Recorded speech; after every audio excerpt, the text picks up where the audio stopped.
Taylor from the Christian County Library, and today I'm going to be talking to you about getting started with your family genealogy.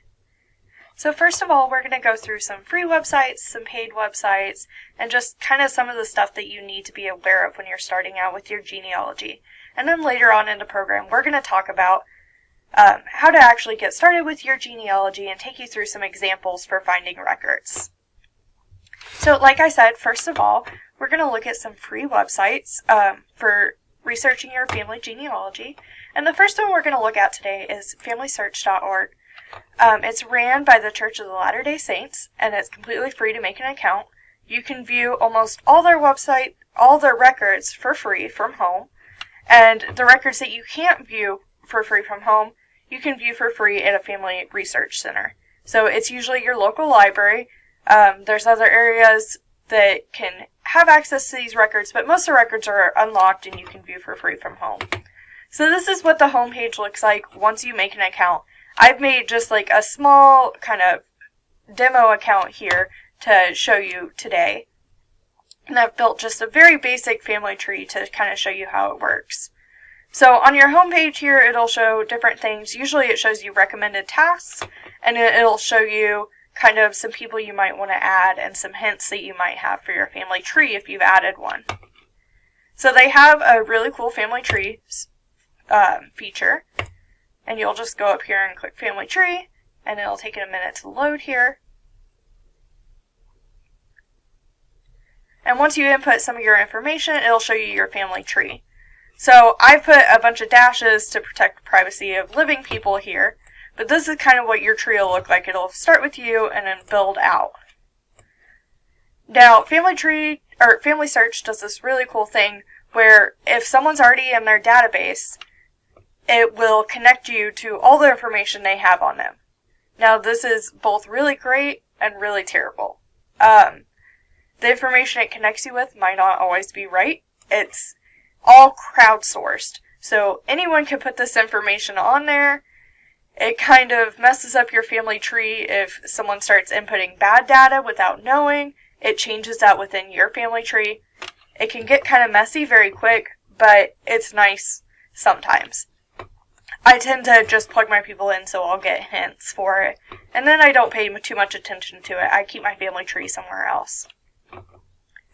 But this is kind of what it looks like. If you click on the person's name, it'll pop up just some quick information about them. If you click on their name again, it'll show you a profile and all the information that FamilySearch has logged about them. If you go over here to search, this is where you can search all their records. You're going to want to click search and then records. And it'll pop up a search very much like Ancestry does. So you'll just want to plug in their first name, their last name, the place you think they lived, and their year of birth or death. So it's pretty easy. So what I'm going to do here is I'm just going to type in some quick information to show you about my third great-grandfather, William Clare Taylor. So I'm going to type in his full name. He lived in Dade County, Missouri. And then, let's see, what year was he born? He was born in 1876. So we're just going to plug that in and see what we find. So it'll pop up all the records matching that information. So here it pulls it from a number of different websites. Here is a Find a Grave index, which we'll talk about Find a Grave here in a minute. And it has the information that website has for him. We have a World War I draft card. All the records that they have in their databases will pop up here. And if you just click on them, it'll pop up a little thing over here on the side that tells you more about that record. And you can also click View Record to see the record in full, and you can usually see a little picture of the document over here. So that's FamilySearch. Like I said, it's completely free to use. I highly recommend it if you're just starting out. It's very much like Ancestry. They both have their good points and their bad points. The next website I want to talk about is Find a Grave. Again, it's completely free to make an account, view all their stuff. It's a giant database, has over 210 memorials, as you can see up here. It's been around since 1995. It was taken over by Ancestry in 2013, so it's now owned by them. But like I said, all the records are completely free to use on here.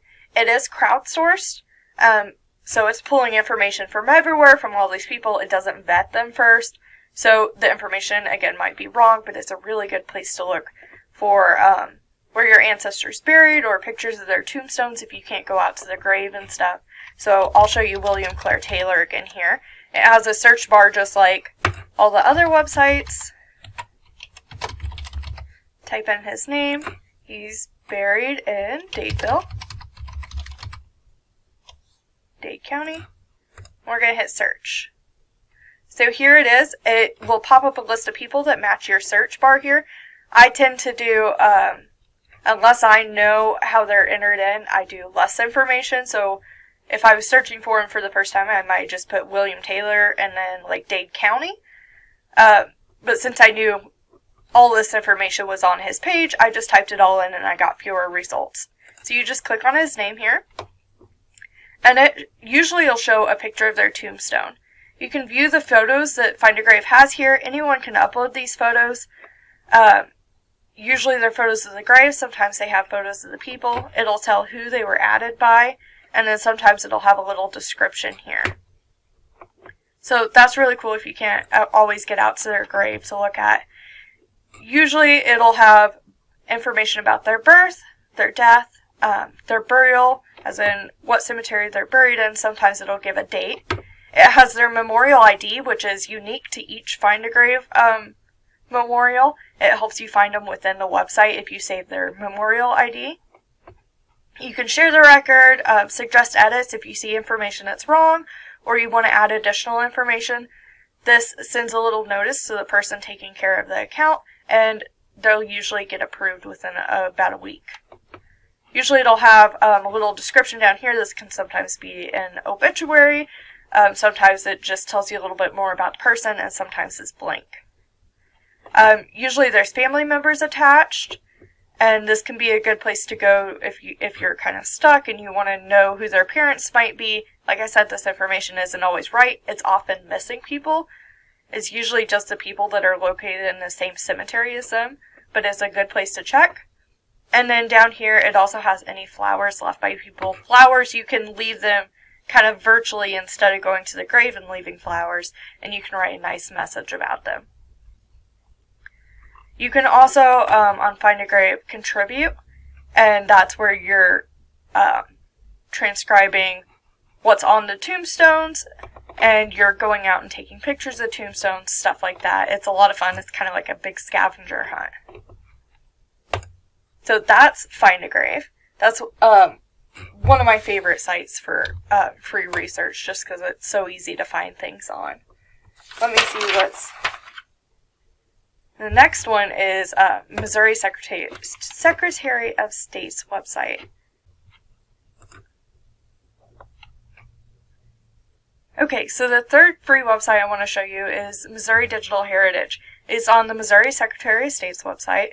It's pretty easy to find. I usually just Google Missouri Digital Heritage and it brings me right here. They have a lot of great collections for Missouri research. They have all kinds of pictures. They have like some newspapers and stuff. My favorite thing to look at on here is the death certificates though. They have death certificates from 1910 through 1971. This is updated annually when they release new death certificates each year because they are closed out for 50 years and then they're released to the public just to protect anyone who's still living.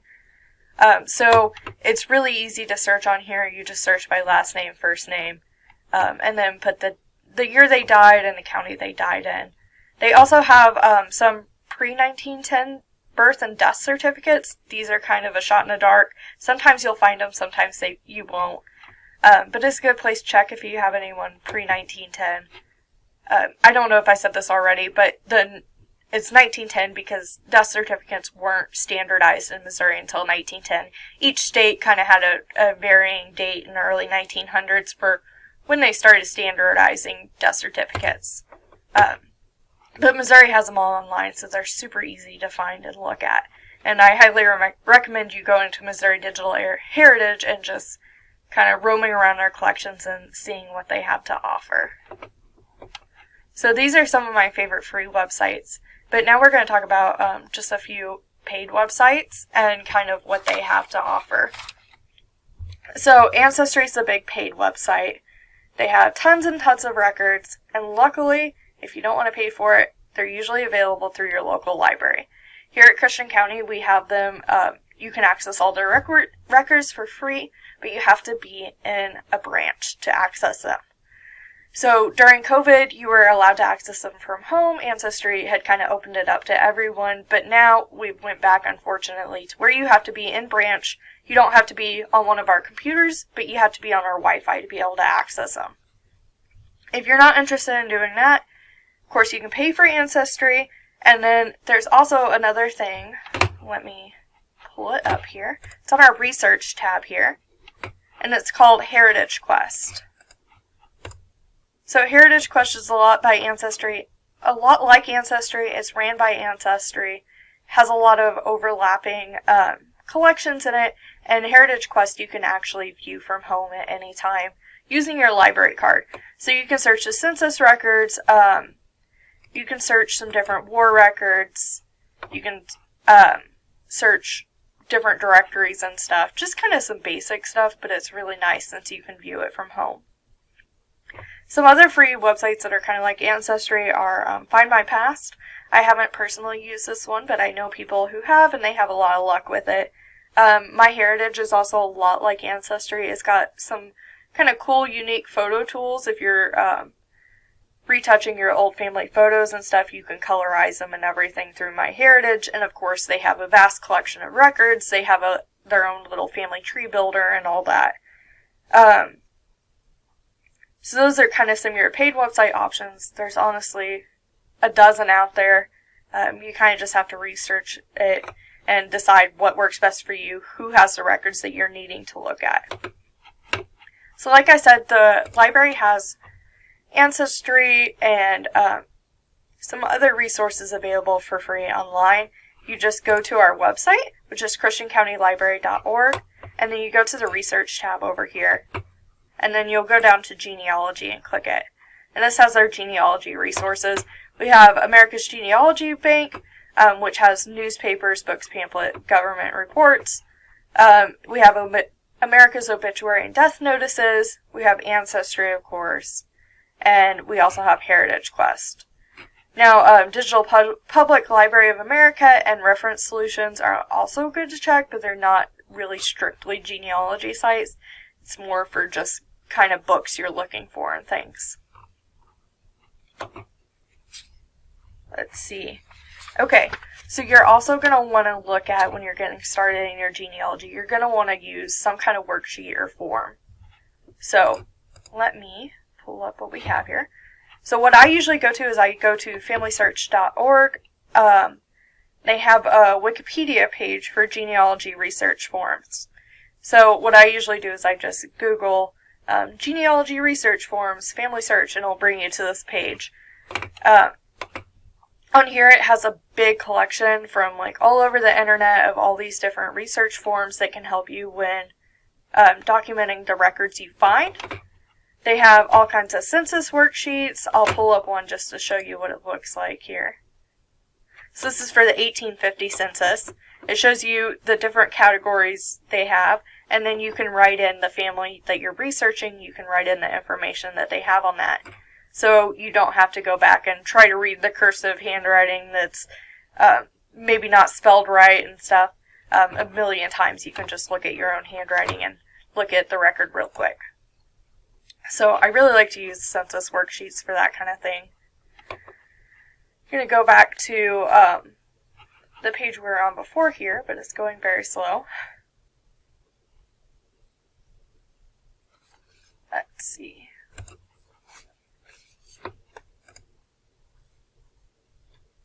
Here we go. Okay, and then they also have more different forms. They have family group records. This one's from Ancestry. Family group records just kind of take a look at an individual little family unit. They have the husband, the wife, and then the children, and they kind of help you to take down some basic information. You can see where your gaps are in your research, like, oh, I need to find more about their birth, or I need to find more about their marriage and get those dates and find records for that. It really helps you to look and see where you have information and where you don't. They also have pages that are very similar to this, which are just regular sheets for each person. Let's see. They should have one on here somewhere. I'm not seeing it, though. They also have pedigree charts. This is where you kind of, in the tree formation, you kind of map out all your grandparents, your great-grandparents, and so on. So you'll start with you over here, and then your parents and their parents, and go back and back and back. You can find forms that go way back, or you can just do a couple generations or once. So, like I said, this page has all those forms you can find, download to your heart's content, and either use a bunch of forms or use one or two. It really is up to the preference of the genealogist. So the next one that we're going to be looking at is we're going to start talking about how to actually get started in your research. So what you want to do when you're researching your family is you want to start with what you know. So what I say was start with what you know, I mean record stuff about yourself. Record your birth and death dates. Obviously not death date won't work. I don't know what I was thinking there. Your parents' birth and death dates. You want your birth information, your schools, stuff like that will come in handy later to genealogists, and it kind of helps you give clues to where to look for your family in the past. So you want to write down all the stuff about you, all the stuff about your parents, and then start getting into your grandparents, and if they're still alive, talk to them, get their birth dates and their death dates and their marriage dates and any stories you can collect. You want to collect your family Bibles, you want to get together any of your family photos. Often families will keep newspaper clippings. My family kept a lot of them, and like Bibles and stuff. Any funeral cards you have, yearbooks, death certificates, marriage certificates, birth certificates, all that. Get it rounded up. You're going to want to scan it, and you're going to want to take down the information and start compiling it. And I like to use binders, but there's also websites where you can save all this stuff like Ancestry, or there's also computer programs, which I'll talk about them a little bit here in a minute, as far as recording your information. But you're going to want to get all that together, so whenever you get back to the people that you don't know about, see your great-grandparents or your great-grandparents, you have all this history to look back on and kind of see patterns of where you think they might have lived. So you always want to start with you and work your way back. You don't want to start back 100 years ago and work your way forward. You're going to run into mistakes. So say you want to find out about your great-grandparents. You don't know when they died. Well, you want to start with the furthest back you know about your grandparents. You want to see if you can find, like if you know where your grandparents lived when they were little, you're going to know where your great-grandparents lived. And you're going to want to kind of stay in that area and start looking for death certificates and stuff there. So it all just kind of links each other backwards. So you're also going to want to, along the way, source everything that you do. It doesn't have to be anything big. Here's a little page on Family Tree's website. They're a magazine, and it talks about just citing your genealogy, giving your sources. You don't have to do anything in depth. You're not writing a big college paper. The main thing you want to do, though, is you want to write down where you found the information, what kind of document it came from, any document numbers that are associated with it, the name that it's involved with, the book, if it's from a book, the author, when it was created, stuff like that. So dates, places, who it's about, and then more information about the collection it came from. And then you're usually pretty good. Like if I'm citing a newspaper, for example, I'll give it a title, which is usually the headline of the newspaper. And then I'll say what newspaper it came from, what issue, what page of that newspaper, what town the newspaper's from, and then I also say where I found the newspaper. So if I got it from newspapers.com, I'd write newspapers.com, and then I also date when I accessed it, which is specific for internet things because web pages change over time. I'll put accessed on 2/12/2022, so I know if it's not there in the future, well, it was here on this date, and I kind of have a little bit more information about what was going on. So usually when you're sourcing stuff, if you have it on paper documents that you're scanning in, always write stuff on the front of the page, because often if it gets scanned and passed on to someone else, if you write it on the back of the page, the source gets lost and people don't know where the information came from. So if you get in the habit early on of just writing your source on the front of your pages that you print out, it's a huge help. So what we're going to do is today we're going to kind of start with researching my great-grandfather to kind of take you through a little bit of the records that are available out there. So what we're going to do is, I'm going to tell you a little bit about him first. He was born the 17th of February in 1876 in Cedar County, Missouri. He died the 8th of January 1944 in Dadeville, Dade County, Missouri. I know he lived in Dadeville most of his life. He was a barber, and he married a woman named Claire Taylor. Her last name wasn't Taylor, but you get the point. So we just have some basic information to research him. What I usually want to do whenever I start researching someone is I want to kind of build a skeleton of their life out of the census records that are available. So census records were taken every 10 years. They're for the most part available except for the 1890 census. It's not available. It was destroyed, fire, water, everything that could happen to it happened to it. Very few states survive, and it's usually just pieces of states. Missouri, unfortunately, doesn't have any surviving documents from the 1890 census. So we usually want to identify what censuses they're going to be in first. So for him, it's going to be 1880 through 1840 censuses. So we're just going to start looking for the censuses. We want to work our way back. So we want to look for them in the 1940 census first. So to do that, we're going to use FamilySearch. Let's go back to FamilySearch. Give it a minute here. Okay. And now we're going to go to the search and then to the records.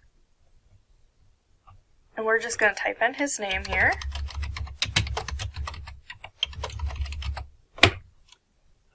We're going to put the place. We're just going to put Dade County. Oop. There we go. We're going to hit search.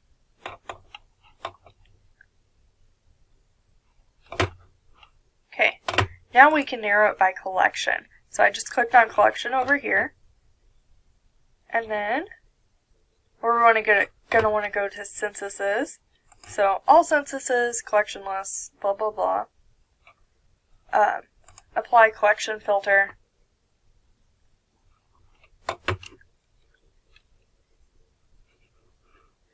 Let's see what censuses comes up for us. So here's a 1930 census. I'm going to open that in their tab. We're really looking for 1940.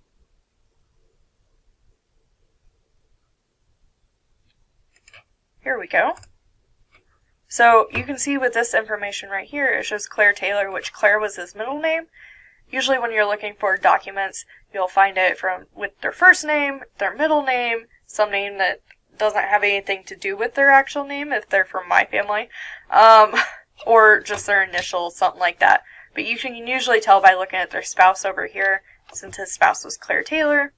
You can look at their birth information. It'll usually say what state they were born in, around what date, and then you can, of course, see where the census is from, which is Dadeville, Dade County. So it shows he was born in 1876. That matches up. In Missouri, his spouse is Claire Taylor, and he's living in Dadeville. Now, Dadeville's not that big of a town, so the chances of having 2 William Claire Taylors in Dadeville is very, very small. Not impossible, but small.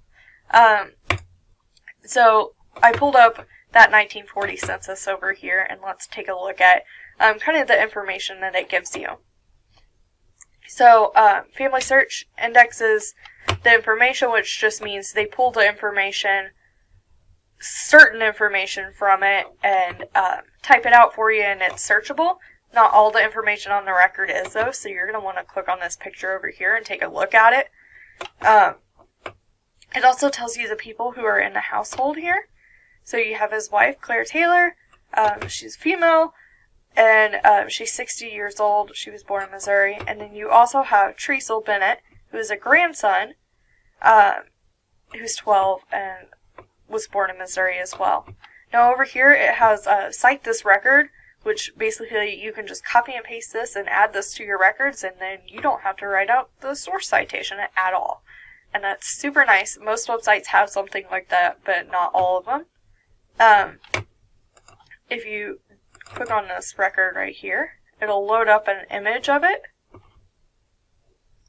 And that way you can look at the actual census record and see the extra information that wasn't indexed. So down here, it'll show the names of the people that are on the record. It's usually good to look at neighbors and stuff because often you'll find extra family members. You can double click to zoom in on it. And let's find them on the page. Here we go. We have Claire Taylor, wife Claire, and then we have Treasel Bennett, the grandson. And this little X here, that sometimes will be by different names. Like here, it's not beside the head of the household. That's just whoever answered the census taker's questions. Not all the censuses have it, but usually the newer ones do.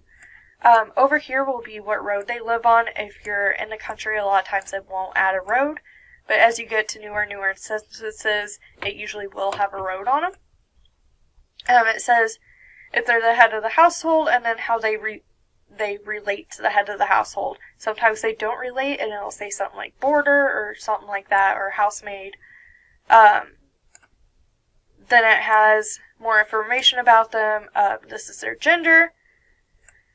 And then it has race over here, how old they are.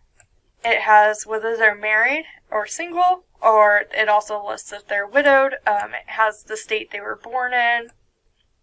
It has where they lived 5 years prior. So this is to help nail down people between the censuses. Only the newer censuses have this.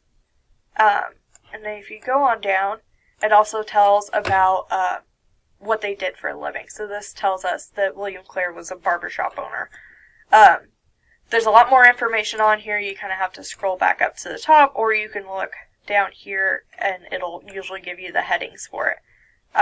But they're really fun to look at. So I usually will build kind of a skeleton of the person, figure out where they are every 10 years, and then once you figure out where they are every 10 years, it's easier to track down those records in between. So the next thing we're going to look at is we're going to look at some we're going to look for a death certificate for William Clare Taylor. So to do that, we're going to go back, let me find my page, to Missouri Digital Heritage. We're going to go to the Missouri Death Certificates 1910 through 1971. Now, since I know he died between those years, we know a death certificate should be in here. If it's not in here, it's either indexed wrong or they died out of state. Sometimes that happens. They were traveling and stuff. They won't always have a Missouri death certificate. Let's see. That's pulling up a bunch of people it should not. We're going to type in his last name. It's Taylor. His first name is William. We're going to put that he died in 1944. Now, Missouri Digital Heritage usually gets a bit picky with their dates. They want you to have a month. So I just select January through December, and then the county. If you don't know the county they died in, just leave it blank, but it'll pop you up a whole lot of records, unless you filled it in really good or narrowed it down by date. I'm just going to hit search here, just in case. See, it popped up quite a few William Taylors, but I see this one right here that says Dade County, January 1944, so I'm going to view that image. So here is the actual death certificate. You'll usually have some kind of number here. The 7013, it's not super important, but I always take it down with my citation information. All that, it tells, my source information, and then it tells the place of their death, usually tells where they were living when they died. It tells if they're married, divorced, or widowed. Sometimes it'll have the husband or wife's name. It depends on the year of the death certificate and who was filling it out. It has their race, their gender, and it has their birth date.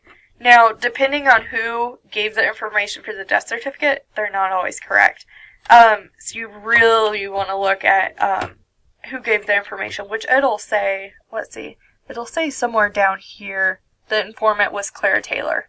So the informant was his wife, so we know she had a huge part of his life. We know that the information is probably correct. You always want to get a couple extra documents to make sure. Because even the people who know the most about your life in times of stress like this, they might not always answer correctly. It usually has the name of the father and birthplace of the father, the mother's name and maiden name, and the place of her birth. Like I said, it talks about where they lived. And then it tells about their death, what day they died, what time, the attending physician, what they died of, any causes that led to their death, like any underlying diseases and stuff like that. And then it'll also tell you about the funeral home that provided the funeral. Sometimes it doesn't have that. Sometimes it just has a funeral director. Where they were buried, the date they were buried. So all that stuff's really good information. So it'll tell you about their spouse. It'll tell you about their parents. If you don't have their parents' names, death certificates are a great place to look. It just kind of helps fill in some of that extra information. So next we're going to look for some military records. We're going to look on Ancestry for this. We're going back to Ancestry Library Edition. If you want to find out more about how to use Ancestry Library Edition, we do have a tutorial on it on our YouTube page for the library. It's about an hour long, and it goes very into detail about how to use Ancestry and kind of what's available to you on here. But what we're going to do is we're just going to search today. We're going to go to all categories, and we're going to plug in his name. We're going to plug in his birth year, 1876. Oop.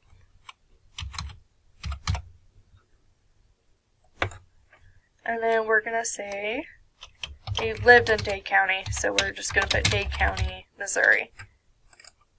I've learned with Ancestry you don't want to get too specific because it can narrow out records, which is true for most sites, but Ancestry really gets picky about it sometimes.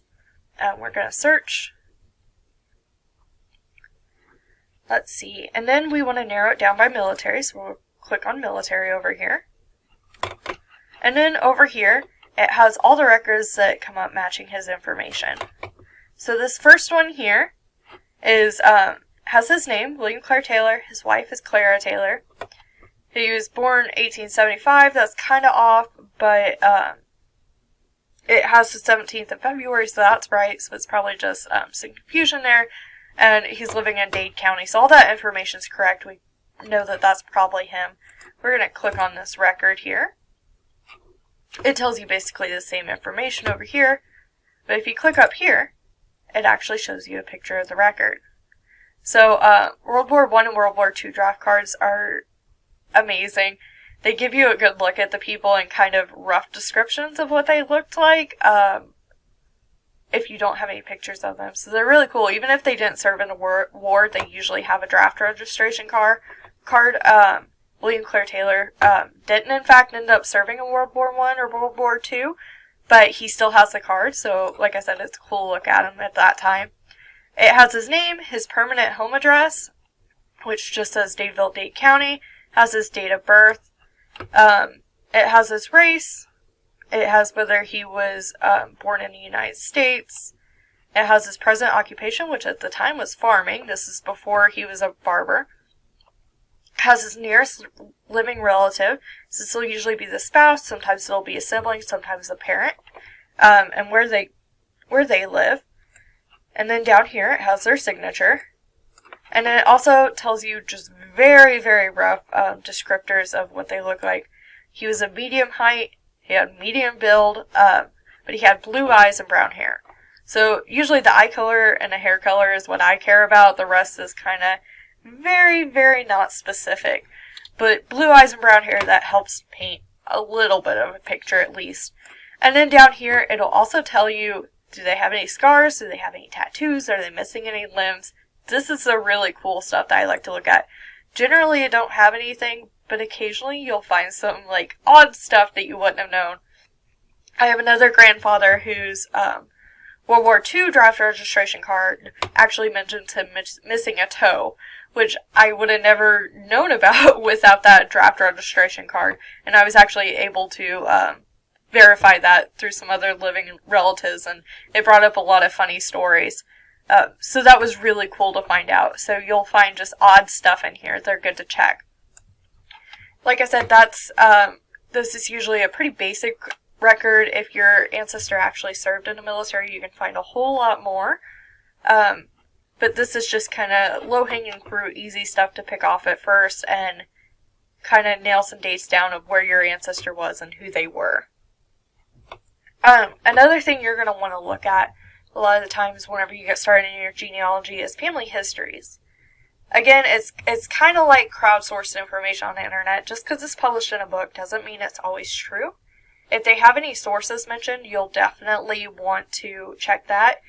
I know especially in like the 1800s and the 1700s, all the rage was creating this giant family history book, but all the information wasn't always true. It was usually to trace back to one specific ancestor that was famous or royalty or something like that, and usually the genealogy work's not the greatest. But you have a lot of books that are great. A lot of them will have different articles on your ancestors and stuff like that.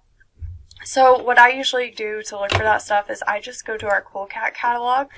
It's coolcat.org. You can search for any books here and it'll pop up what we have in our library.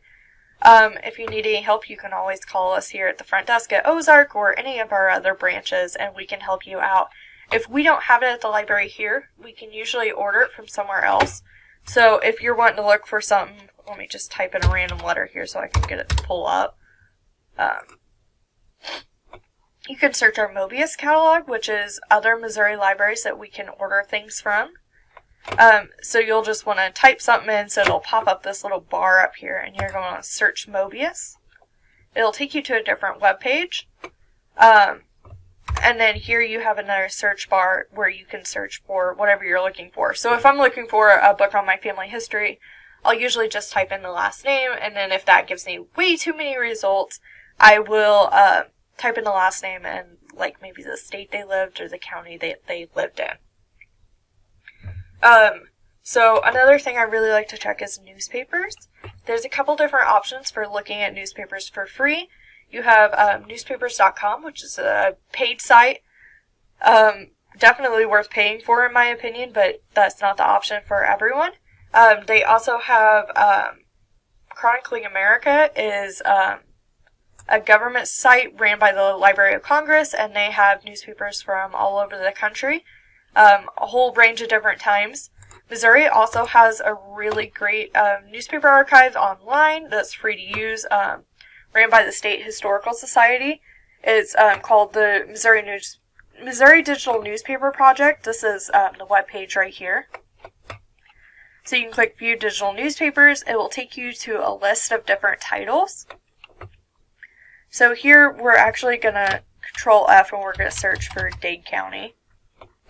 So it pops up all the newspapers that they have for Dade County, what city they are, and then the dates that they ran. So what we're going to do here is we're going to look in the Greenfield Vidette, and we're going to look for an obituary for William Clare Taylor. This is usually what you'll be looking for in newspapers. Sometimes I would recommend just searching their name and seeing what you can find in their area, because it'll have odd things about them usually, like they had a birthday, they threw a party, they went to town for the day, just odd stuff like that. We're just looking for his obituary right now though, so we're just going to plug in his full name. You might play around with nicknames and stuff like that when looking for obituaries and narrowing it down by year and everything. let's see, if we want to narrow this down to 1944. It's being very picky. It's usually not. What happened here? Oh, it's because I hit browse. You want to hit the little magnifying glass instead. So, the State Historical Society's newspaper database uses newspapers.com for it, so it's super user-friendly. It'll pop up your results over here. None of these look right, but we do have a W.C. Taylor up at the top, and we're going to click on that one. And it brings you to this obituary. If you click on it, it says that other people have clipped it, and it tells you who they are. I usually don't care about that kind of stuff. It's kind of cool if you're looking for like relatives, though. Sometimes a relative might have clipped it. Anyways, it usually has their name, and then it has their spouse's name. Also usually has their parents' name, a little short biography about them, any surviving members of their family, stuff like that. Sometimes they're super short, especially if you get into more recent obituaries. But older obituaries tend to be really long and really beautiful. So that's one you definitely don't want to forget to check is newspapers for stuff. Another thing that you might check if your ancestor went to school sometime in the 20th century, Ancestry and FamilySearch, and you can find other websites that have them, have yearbooks online. We also have a whole range of yearbooks here in Christian County at the library. We have Nixa, Ozark, Clever, Sparta. You'll want to call us beforehand. We have kind of random years, it seems. We usually have the older ones, but the newer ones you usually have to go to your school for. But those are really cool for looking for an ancestor's photo. Now, I'm going to talk just briefly about compiling your research once you have it. A lot of people keep binders where they organize it. That's my favorite way. Some people do it digitally on their own. I recommend using some kind of genealogy program alongside like your paper copies just in case something ever happened to them. I usually like something that backs up to the internet. Some of the more popular options are Roots Magic, which is what I use, Family Tree Builder, Legacy. You can just Google genealogy programs and it'll come up with all the different kinds of software and you can look at the pros and cons for them. People who've done a lot more research into that kind of stuff than me. But basically it helps you build a family tree and keep all your documents and your sources in one place. So it's kind of like FamilySearch. When you looked at your family tree, you can click on the person and you can see all the information that you've collected about them. So it's really, really handy when you start getting into your genealogy. There's free programs out there for it that you can download to your computer. And there's also paid ones. Usually they're not overly expensive. You just pay for them once. And then if you go to want to print your family tree book, it'll help you compile all that and share your research with others. So I hope you were able to learn something today.